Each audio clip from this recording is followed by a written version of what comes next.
Hello, I'm going to be talking about reducing gun ownership today. For as long as there have been humans, there's been violence. From all the way back to the sacrifices in the Roman Colosseum to today's public shootings. Violence has always been able to find a way to rear its head into the headlines and butt its head into society. In today's recent news, there have been many heavy disputes and arguments about guns in reaction to the public shootings like the one at Sandy Hook Elementary School, where a gunman walked onto campus and slaughtered 20 children and wounded 6 women. This has spurred debates and a frenzy to decrease the purchase of firearms in this country, most specifically assault rifles. Furthermore, I believe that reduced gun ownership will have a negative impact on society due to it increasing the number of public shootings, having heavy financial burdens on the taxpayers, as well as leaving the state in jeopardy and making them very vulnerable.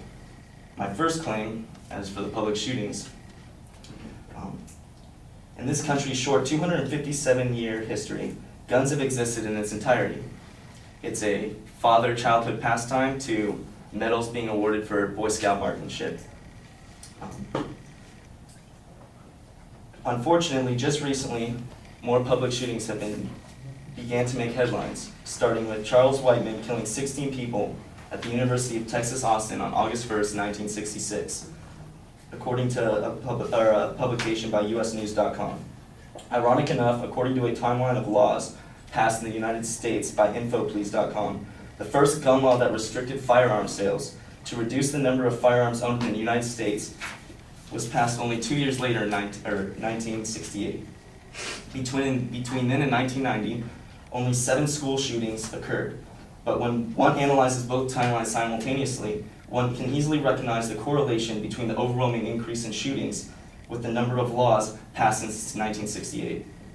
Also, one can easily infer that in past public shootings, if any bystanders had been armed, they could have easily been able to shoot down the gunman and reduce the amount of casualties significantly.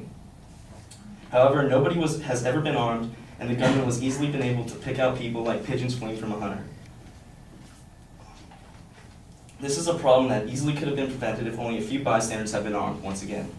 Also, according to Westnet.com, New York and Washington, D.C. are 2 of the most restricted and reduced cities in respect to gun control, but are also 2 of the most dangerous. This statistic is even more surprising when one comes to learn that the New York Police Department has more officers than the Federal Bureau of Investigation. Furthermore, the reduced ownership of guns and increasingly strict laws placed on firearms has proven to negatively affect our community. For my second claim, the reduced amount of gun ownership will negatively affect all taxpayers. On January 15, 2013, New York City passed a bill in response to the Sandy Hook shooting.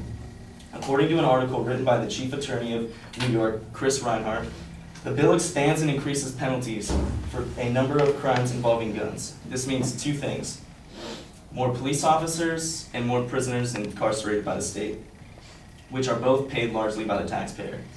According to the Legislative Analyst's Office online, it costs approximately $47,000 each year to incarcerate 1 inmate. With the reduced amount of gun ownership as well as an increased gun control, the amount of inmates is only going to grow larger. According to another article posted on Salon.com, the New York Police Department has a proposed budget of $4.6 billion for 2013, which is roughly 15% of the entire city's budget.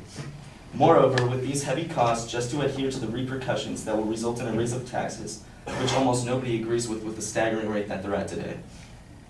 Overall, the increase in finances will prove to be disheartening to society.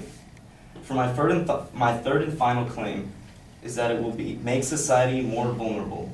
I use vulnerable very loosely here because there are multiple factors that could lead to the corruption or downfall of our society. Just a few outcomes that could happen would be the implementation of a martial law beyond the state's approval or an unlawful implementation by the state, leaving the citizens practically defenseless against heavy-grade military weaponry that the average citizen is no longer allowed to possess. Anarchy is also another possibility, but the most imminent and pivotal threat for our society today is criminals that already exist. They will continue to harness and utilize weapons illegally through various means of their underground networking. Regardless of the law, criminals are still going to carry out their intentions and will meet even less resistance in their trivial pursuits if gun ownership decreases. One example of these criminal acts would be during the Los Angeles riots of 1992. During these riots, the Korean shop owners stood their ground and defended their shops with large clip assault rifles as they watched their neighboring businesses get raided and burned to the ground. Their businesses were left standing because they stood their ground and they defended what was theirs. If they had not been armed and stood their ground, their shops would have been burned and raided to cinders, along with all the others. Overall, criminals continue to exploit the system, as well as society. If gun ownership continues to decrease, I would like to end on a quote by Judge Andrew Kaczynski. The prospect of tyranny may not grab the headlines the way vivid stories of gun crime routinely do, but few people saw the Third Reich coming before it was too late. The Second Amendment is a doomsday provision, one designed for those exceptionally rare circumstances where all other rights have failed, where the government refuses to stand for re-election and silence those who protest, where courts have lost the courage to oppose or cannot find anyone to enforce their decrees. However improbable these contingencies may seem today, facing them unprepared is a mistake free people get to make only once. Thank you.